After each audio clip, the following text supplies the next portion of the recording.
Hello दोस्तों, मैं अमर। आप सब कैसे हैं? Welcome to my YouTube channel Amar technical ईएस पर आप सभी का स्वागत है। तो चलिए दोस्तों, मैं आपको पढ़ाऊंगा सिलेबस बीए भाग 3 का, बीए थर्ड ईयर का जो सिलेबस होगा होम साइंस का, यानी कि पेपर सेकंड मैंने अगली वीडियो में आपको बता ही दिया था।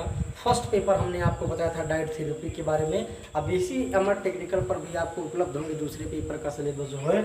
दूसरा जो पेपर आपको होगा क्या होगा, इस एडवांस्ड ह्यूमन डेवलपमेंट, यानी कि जो मनुष्य है एडवांस के रूप में कैसे हो रहा है, डेवलपमेंट कैसे हो रहा है, उसके बारे में आपको बताया जाएगा पेपर द्वितीय, यानी कि सिलेबस के दूसरे भाग में। तो इसका पेपर का जो नाम होगा द्वितीय प्रश्न पत्र उच्चतर मानव विकास। तो चलिए दोस्तों, टाइम को न लेते हुए स्टार्ट करते हैं वीडियो कर तब तक के लिए। तो प्रिय दोस्तों, चलिए शुरू करते हैं बीए भाग 3 का सिलेबस।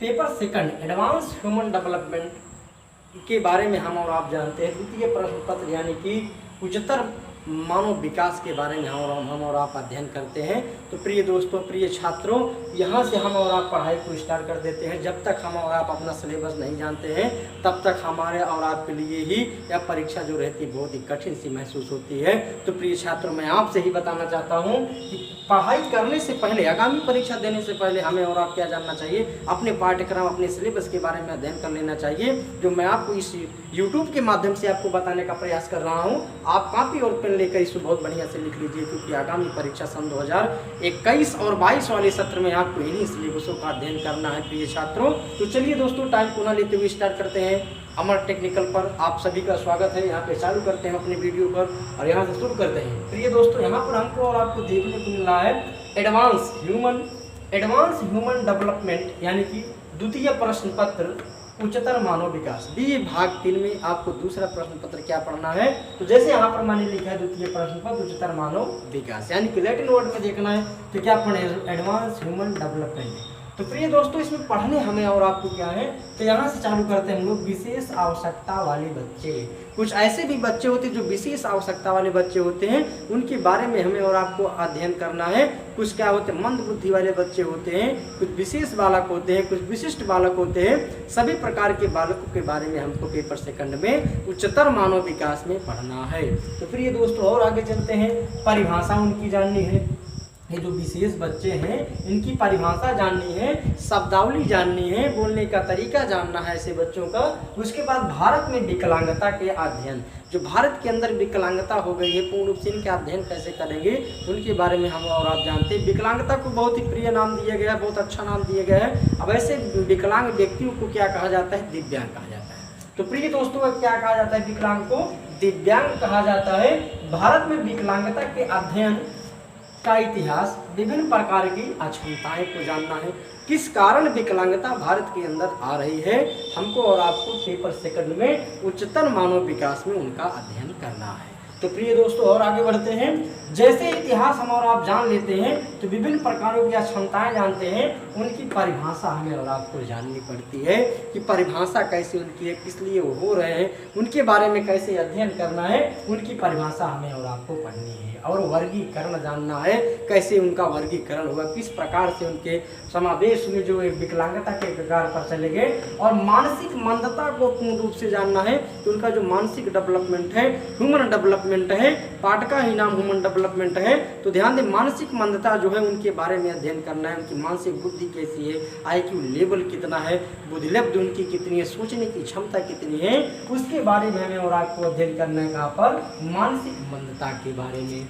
तो और आगे चलते, सीखने में कठिनाई। जो व्यक्ति या विशेष जो बच्चा क्या करता है और मानसिक मंदता के कारण रहता है, सीखने में कठिनाई होती है। कोई भी कार्य, कोई पढ़ाई कराएं, चाहे हम और आप घर का काम कराएं, कुछ भी अगर आप कराएंगे तो क्या करेंगे, हकलाया सा नजर आएगा, वो सीखने में क्या करेगा, कठिनाई पैदा करेगा और व्युत्क्रम उत्पन्न करेगा। बार बार वैसे क्या करेगा, सीखने में हमें और आपको बहुत ही क्या करेगा, कठिनाई पूर्वक उसे सामना करना पड़ेगा। बार बार समझोगे तो इसे झल आया रहेगा, इसे कोई चीज़ बोलोगे तो इसे दूर से सुनेगा, किसी व्यक्ति को बुलाओगे तो एक बार सोचेगा हमें बुला ही नहीं रहा। कुछ व्यक्तियों को हमें और आप ऐसे गाँव में देखते होंगे जो मंद बुद्धि के हैं, जिन्हें हम और आप अवधि भाषा में पागल कह सकते हैं। ऐसे व्यक्तियों को हम लोग बहुत से ऐसी जगह पर देख लेते हैं, एक बार बुलाओगे यहाँ होते इसी क्या करेगा, पागल जैसी चीज देखता रहेगा, सोच रहेगा हमें नहीं बुला। अगर बुला लिया, पास कहीं आ गया, तो पास आने के बाद भी आप उसे जो चीज समझाना चाहते हो व्यक्ति क्या करता है, समझ नहीं पाता है। तो प्रिय छात्रों, वर्गीकरण उनका जानना है और उनके क्या जानने हैं, अक्षमताएं जाननी है, उनकी परिभाषा जानना है, मानसिक मंदता जानना है और क्या करना है, सीखने में कठिनाई और व्यवहार संबंधी विकारों के बारे में जानना है। तो कैसे उनके विकार होते हैं, व्यवहार कैसे होते हैं और कैसे वो रहते हैं, उनके बारे में हमें और आपको अध्ययन करना है। कहाँ पर? उच्चतर मानव विकास के सिलेबस में। और आगे चलते हैं प्रिय छात्रों, व्यवहार संबंधी जब विकार हो गए, परिवार हो गया और बाल कल्याण हो गए, तो उनके परिवार में समावेश उनका कैसे है, उन समावेशों के बारे में अध्ययन करना है और उनका कल्याण कैसे हम और आप कर सकते हैं, उनकी निवेशिकता कैसे कर सकते हैं, उन सभी का अध्ययन हमारे इस पाठ्यक्रम में आपको पढ़ने हैं। इस सत्र में भारत में परिवार अवधारणा, जो भारत हमारा देश है, इतना बड़ा कंट्री, इतना बड़ा देश है, उसकी अवधारणा हमें और आपको जाननी है। एक शेड्यूल बनाना है, एक नियम बनाना है, एक चार्ट बनाना है। ऐसी कितनी विकलांगता है जिन्हें हम और आप जान नहीं पा रहे हैं। भारत के अंदर क्या करना है, उनकी अवधारणाओं को समझना है। भारत के अंदर अवधारणाओं को जानने के बाद विकलांगता की सूची की जैसे तैयार करना है, उनके बारे में अध्ययन करना है। जो विकलांगता हो या पूर्ण रूप से दूर कैसे हो, उनकी अवधारणाओं के बारे में जानना है। प्रिय छात्रों, आगे चलते हैं, परिवार की संरचना और संरचना। परिवार की संरचना और संरचना मैंने 2 बार लिखा है, इसमें आपको यहाँ ध्यान देना होगा। जो परिवार की संरचना रहती है, रचना यानी कि एक परिवार, परिवार की पूरा आवरण एक संरचना हो गई। उसके बाद और संरचना, उसके बाद जो समावेश हो रहा है, उस परिवार में कितने सदस्य रह रहे हैं, उनकी रचनात्मक क्रियाएं कैसी हैं, उनके बारे में हमें और आपको अध्ययन करना है। जैसे एक परिवार होता है, एक परिवार का एक मुखिया होता है, मुखिया होगा 4-5 अगर बच्चे हुए या 4-5 फैमिली मेंबर हुए, तो फैमिली मेंबरों के जो हिसाब के अकॉर्डिंगता रहती है, देखते हैं सबका जो क्रियात्मक कार्य होता है अलग अलग होता है। कोई बुद्धिमान होता है, कोई कम बुद्धि वाला होता है, कोई जड़ होता है, कोई एकदम मूर्ख होता है, कोई पागल होता है, कोई कुछ भी होता है, कोई डॉक्टर बनता है, उसी में से कोई इंजीनियर भी बनता है, कोई हमारे और आपके जैसे स्टूडेंट या कोई अध्यापक भी बनता है। तो प्रिय छात्रों, उनकी संरचना और संरचना का अध्ययन करना है। परिवार के बदलते पैटर्न, गांव में तो आप देखे ही होंगे परिवार के बदलते पैटर्न। बहुत सी जगह पर हम और आप बच्चों का जब लालन पोषण कर रहे होते हैं, तो परिवार का जो पैटर्न बदलता है, उस पैटर्न को बदलते टाइम हम और आप जब देखते हैं, तो बहुत से बच्चे डिस्टर्ब हो जाते हैं। अब बहुत से बच्चे एडजस्ट कर लेते हैं। आजकल का जो हमारा ज़माना हाईटेक 7G का ज़माना चल ही रहा है, आप जान ही रहे हैं, हम लोग 21वीं सदी में जी ही रहे हैं। तो परिवार के पैटर्न बदल रहे हैं। परिवार के जो पैटर्न बदलते हैं प्रिय छात्रों, तो ध्यान दें, उनके अंदर बदलाव आता है। किसी को देखेंगे एक मंदता सीखेंगे, कोई अच्छा कपड़ा वस्त्र पहना है उसको देखेंगे, उसका आकलन कर लेंगे, यार तो बहुत अच्छा पहना, बारात में जा रहा है, लाओ हम भी जाते ससुराल। ये बारात में जाएगा तो हम भी जाएंगे, क्या करेगा, कपड़ा उपड़ा पहन के, यार मम्मी मुझे कपड़ा पहना दो, पर जैसे मम्मी पहनाएंगे क्या करेगा, बार उड़ झालेगा, तेल उड़ लगाएगा, उसके बाद निकल जाएगा, क्या हम भी बारात जा रहे हैं। तो जैसे बारात जाना चालू कर देगा और क्या करेगा, पैटर्न, उस हिसाब से उसका पैटर्न बदलता चला जाएगा। तब वह व्यक्ति, वह बच्चा जैसे ही घर पर वापस आता है, तो साफ सफाई देखा रहेगा, तो इस हिसाब से अपना पैटर्न को, समावेश को क्या करेगा, बदलता हुआ नजर आता है। तो प्रिय छात्रों, परिवार के बदलते पैटर्न से वह बालक क्या सीखता है, स्वच्छता सीखता है, समावेशी सीखता है, अपने आचरण को सीखता है, कुछ न कुछ से आर्थिक रूप से ज्ञान हो ही जाता है। उसको कहते हैं परिवार के बदलते पैटर्न। तो आगे चलते हैं, पारिवारिक असामंजस्य के लक्षण। जो पारिवारिक असामंजस्य के लक्षण और प्रभाव है, मान लेते हैं परिवार में जो पारिवारिक असामंजस्य है, 4-5 लोग रह रहे हैं, अचानक तनाव हो, एक दूसरा व्यक्ति से झगड़ा करता हो, तो ऐसे में जो बालक वर्ग रहता है, बालक वर्ग बहुत ही प्रभावित होता है। तो बालक करता क्या है, बड़ों को देखता लड़ता है और उसको बार बार हमेशा सोचे रहेगा, मम्मी और पापा तो बराबर लड़ रहे हैं, चाचा और भैया हमेशा लड़ रहे हैं, पापा दूसरे के घर से लड़ाई कर रहे हैं, मम्मी दूसरी पड़ोस वाली औरत से झगड़ा कर रहे हैं। तो ऐसे में जो झगड़ा करते हैं या लड़ाई करते हैं, तो उनका जो पारिवारिक सामंजस्य रहेगा, असमंजस रहेगा, तो उससे डिस्टर्ब हो जाता है। उनके लक्षणों के बारे में जानना है और बच्चे के ऊपर बहुत बड़ा ही प्रभाव पड़ता है। तो प्रिय छात्रों, हमें और आपको इनको पढ़ने के बाद जो ज्ञान करना है, हमें और आपको इन कुप्रथाओं, असमंजस लक्षणों को उन बच्चे के सामने नहीं करना है, नहीं तो वो बच्चे क्या करते हैं, दिन प्रतिदिन बिगड़ते हुए चले जाते हैं। और आगे चलते हैं, परिवार और बाल कल्याण। ऐसा कौन सा कार्य करें जिससे हमारे जो बच्चे हैं, परिवार और बाल कल्याण, उनकी उपयोगिता आगे बढ़े, बाल कल्याण हो। कहते हैं तृप्ति, पुत्र रत्न जो होता है बहुत ही अच्छा होता है, और पुत्र रत्न होने के बाद वो क्या करता है, इंसान समझता है मोक्ष की प्राप्ति की है। लेकिन अगर उसका हम समावेश नहीं कर पाए, उसका लालन पोषण नहीं कर पाए, कल्याण का मार्ग नहीं दिखा पाए, तो वही बच्चा के कारण हम और आप क्या करते हैं, बहुत ही डिस्टर्ब रहते हैं, बहुत परेशानी में जूझना पड़ता है। परिवार कल्याण और परिवार और बाल कल्याण की योजना कही गई। प्रिय छात्रों, और बताते हैं हम आपको, काम करने वाली, जो काम करने वाली होती है, काम करने वाली सेवाएं। तो हमारे और आपके दैनिक जीवन में जो काम करने की सेवाएं होती हैं, उन सेवाओं के बारे में अध्ययन करना है। और राष्ट्रीय और अंतर्राष्ट्रीय, राष्ट्रीय और अंतर्राष्ट्रीय क्या करना है, हमको WHO के बारे में जानना है। क्या जानना है? नाइस के बारे में जानना है, केयर के बारे में जानना है। तो पहले जान लेते हैं WHO है क्या। WHO एक राष्ट्रीय से प्रमाणित क्या है, हम और आप यहाँ देख लेते हैं। अंतर्राष्ट्रीय और राष्ट्रीय स्तर पर क्या होता है, एक संस्था मानी जाती है WHO, जिसका फुल फॉर्म होता है, आप जान ही रहे, world health organisation. World health organisation को हिंदी और रूपांतरित भाषा में कहते हैं विश्व स्वास्थ्य संगठन। विश्व स्वास्थ्य संगठन का कार्य क्या है, प्रिय छात्रों, हम और आप जानते हैं, जैसे हम कोई मेडिसिन बना ली, मान लो कोविड-19 चल रहा है, मैंने एक मेडिसिन का निर्माण किया। निर्माण करने के बाद सोचे हम लोग कॉलेज में अपने वितरित कर दें, कहीं दूसरी जगह वितरित कर दें, गांव में लोगों को वितरित कर दें, तो नहीं कर पाएंगे कि WHO को जब तक उस मेडिसिन या दवा का प्रमाणित करके मोहर नहीं लगा के दे देगा, तो प्रिय छात्रों तब तक हम और आप क्या करेंगे, कुछ भी नहीं कर पाएंगे। तो विश्व स्वास्थ्य संगठन उस टाइम महामारी के रूप में हमें और आपको जूझने को मिल रहा था, जिसमें भारत ने भी सदस्यता ली और अपना समावेश के मेडिसिन का प्रयोग किए, बनाया। तो इसके बारे में हमें और आपको अध्ययन करना है। यूनिसेफ को क्या करना है, हम और आप देखते हैं बच्चों के लिए हर चीज़ बनाई गई, इनकी देखभाल की जाती है, कुछ महिलाओं के लिए देखभाल की जाती है, केयर होती है, एक संस्था होती है, उनके बारे में अध्ययन करना है। केयर, क्योंकि केयर को हम लोग कहीं कहीं देखते हैं भी भाग 3 के अंदर डे केयर के नाम से भी मिलता है। तो आप जान लें, इनमें बच्चों का लालन पोषण किया जाता है, विधवा महिलाओं को आश्रित किया जाता है, तो डे केयर की भी सुविधा यहाँ पर दी जाती है। इन सभी लक्षणों के बारे में हमें और आपको पढ़ने हैं। हिंसा के प्रकार, हिंसा के जो प्रकार होते हैं वो बालक और महिला के अंदर होते हैं। बालक और महिला, कभी कभी हम लोग देखते हैं हिंसात्मक जो क्रिया करने लगता है बालक, और महिला और बालक में बहुत तगड़ से हिंसा हो जाती है। तो उनके प्रकारों में पढ़ते हैं, माता को बाल पकड़ के ऐसे ऐसे खींचना चालू कर देगा, थोड़ी देर बाद हिंसात्मक हो जाएगा, कहेंगे तू तो पागल हो गया, ऐसे करेगा, हिंसात्मक जो प्रकार कर देगा बालक और महिला का, पूर्ण रूप से इसको भी पढ़ने हैं।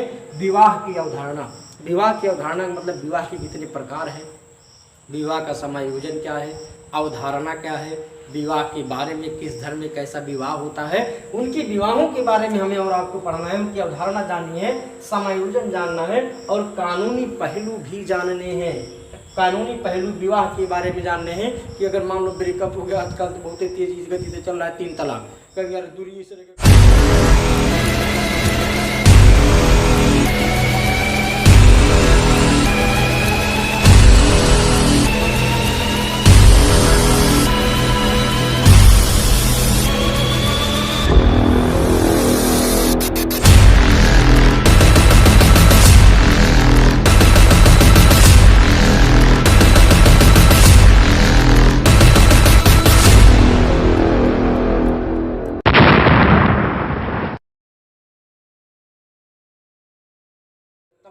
तलाक, लड़की कहेगी तलाक कर दिए, तो लग रहा है कि हमको छोड़ के चला जाएगा, तो तलाक हो जाता है। प्रिय छात्रों, तलाक यानी कि कानूनी जो पहलू, मान लेते हिंदू धर्म का विवाह है, अरे यार आज तो रह रहा, कल कहेगा हम तुम्हारे साथ नहीं रहेंगे तो क्या करेगा, जब तुम्हारे साथ नहीं रहेगा तो उसके लिए कानून बनाया गया है।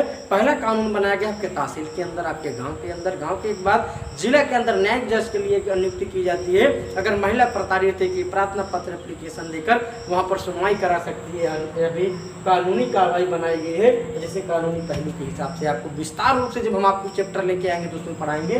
तो प्रिय छात्रों, आगे चलते विवाह के संबंध में कानून, विवाह के संबंध में कानून क्या कहता है। हम और आप जानते हैं, अगर हमारी और आपकी जो एज होती है 18 साल की होगी, कहीं यार कानूनी वैध हो गया, लड़की रहेगी 18 साल कानूनी वैध हो गया। चलो अब अगर दोनों लोग मान लो कहीं दूसरे के साथ भाग गए तो क्या करेंगे पता है, कहेंगे चलो कोर्ट मैरिज करा लेते। कोर्ट मैरिज है क्या, कोर्ट मैरिज है क्या, ये हम और आप जानते हैं कि संबंध कानून ने एक नियम बनाया था, अगर लड़का और लड़की दोनों ही बालिग रहें, 18 साल की पूरी अवधि आपके पूर्ण कर चुके हों, तो उन्हें हम क्या करते हैं, कानून वैध मानता है।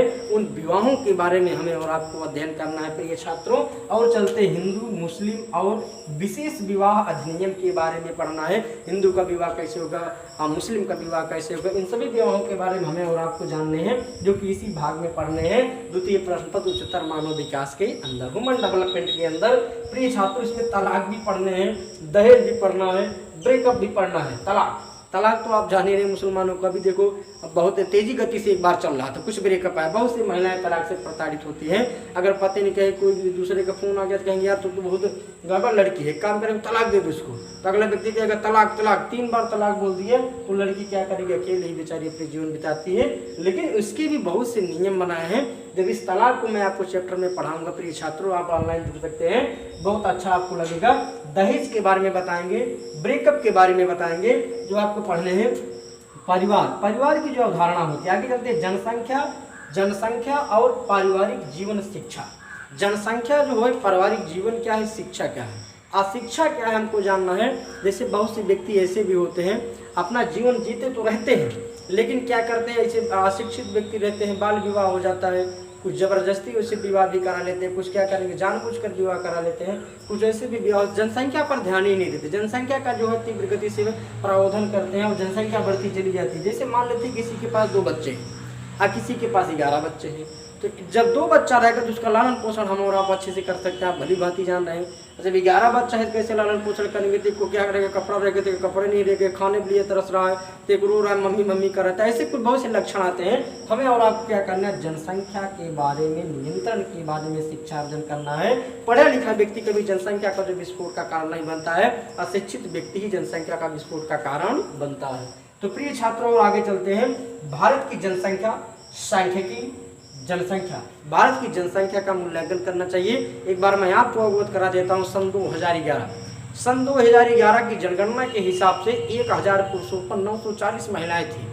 आज इस टाइम इतनी पॉपुलेशन बढ़ गई भारत की, गणना भी तो अगर किया जाए तो लगभग हमारा उम्मीद है जो 60 या 40 का रेशियो आ रहा था एकदम बराबर हो जाएगा। प्रिय छात्रों, हम और आप जनसंख्या पर ध्यान ही नहीं दे रहे हैं। जनसंख्या नियंत्रण लागू करने के लिए प्रयास करें, जनसंख्या नियंत्रण लागू हो, उसके बाद भी हम और आप जब तक मेचोरिटी नहीं लाएंगे अपने अंदर, जनसंख्या को कंट्रोल कैसे करें, तब तक कुछ भी नहीं हो पाएगा। क्योंकि आप जान ही रहे हैं आबादी जो है हमारी उतनी ही है, जनसंख्या जो है बढ़ जा रही है।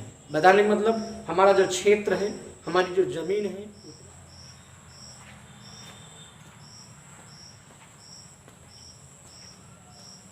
बताने के मतलब जो हमारा क्षेत्र है, जनसंख्या है, हमारी आबादी जो है उतनी ही है, लेकिन जो हमारी पॉपुलेशन संख्या है जो बढ़ती जा रही है। तो प्रिय छात्रों, हमें और आपको ध्यान देना चाहिए, जनसंख्या पर नियंत्रण लाना चाहिए, जिससे हमारी भारत की जनसंख्या जो कंट्रोल हो।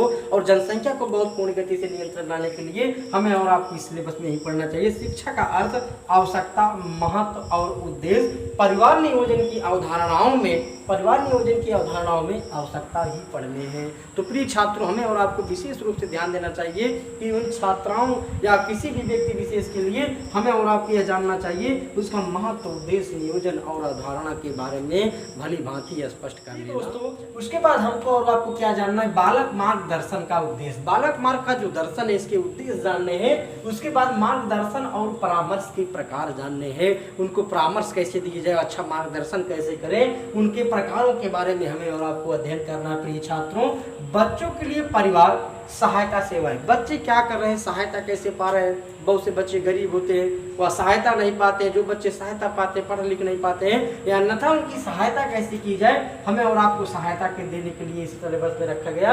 अर्थ, प्राकृतिक और दायरा, उनका एक प्राकृतिक होगा, एक अर्थ होगा, एक दायरा होगा। उस दायरे में उनका निवेश हमें और आपको अध्ययन करना है। और दायरा और सीखाकर उनको सीखने के लिए कुछ ऐसे वेब बनाए जाते हैं जिससे बच्चों का जो मानसिक डेवलपमेंट है, ह्यूमन डेवलपमेंट है, विकास किया जाए। दीवारों पर देखेंगे चित्र बना देंगे, बहुत बड़े बड़े इमारतों को देखा होगा कुछ छाप बना देते हैं।